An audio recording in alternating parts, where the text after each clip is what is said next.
চশমা museum, a house of world class, জলট্যাক মোড়, বহরমপুর মডার্ন হোটেলের সামনে। ওয়াকফ আইন বাতিলের দাবিতে উত্তেজনা ছড়ায় শামশেরগঞ্জ ও ধুলিয়ানে। হিংসায় পীড়িত পরিবারদের সঙ্গে মঙ্গলবার দেখা করলেন অধীর রঞ্জন চৌধুরী। এদিন আহত, নিহত ও ক্ষতিগ্রস্ত পরিবারদের বাড়ি গিয়ে তাদের সঙ্গে কথা বললেন তিনি। পাশাপাশি সাম্প্রদায়িকতার বিরুদ্ধে রুখে দাঁড়াতে একে অপরের পাশে দাঁড়ানোর আর্জি জানালেন অধীর রঞ্জন চৌধুরী।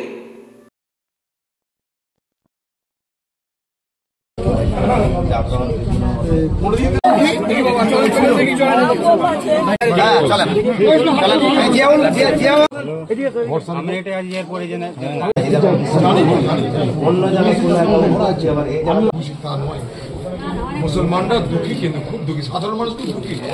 আমি একটু আগে একটা বাড়িতে গেছিলাম, তারা কিন্তু মুসলমান, তাদের পরিবারের একটা ছেলে এখনো শ্রেষ্ঠ হয়ে আছে।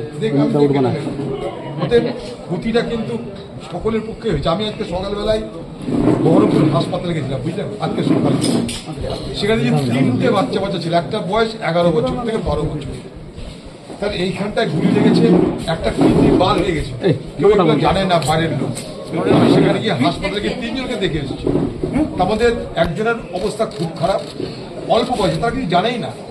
আরো 2 জন, তারাও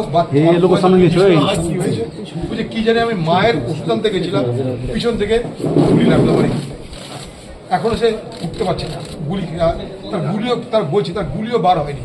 এখন আপনি ভাবছেন হয়তো আপনার উপর সব থেকে বেশি আঘাত হয়েছে, অবশ্যই হয়েছে, কিন্তু এই আঘাতটা অন্যজনের উপর হয়েছে। এবং আমি বলছি, যে 3টে ছেলেকে দেখে এলাম আজকে হাসপাতালে, 3 জনে কিন্তু মুসলিম।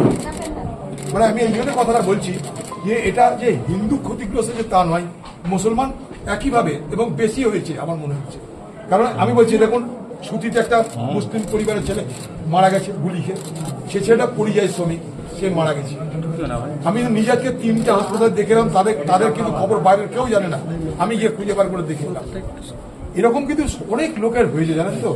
আপনাদের হচ্ছে শুধু আপনাদের পরিবার, এই পরিবারে যেটা হয়েছে সেটা সারা দেশের মানুষকে পাগল করে দিয়েছে, দুঃখিত করেছে। মানে এটা আমাদের সকল কাছে লজ্জার,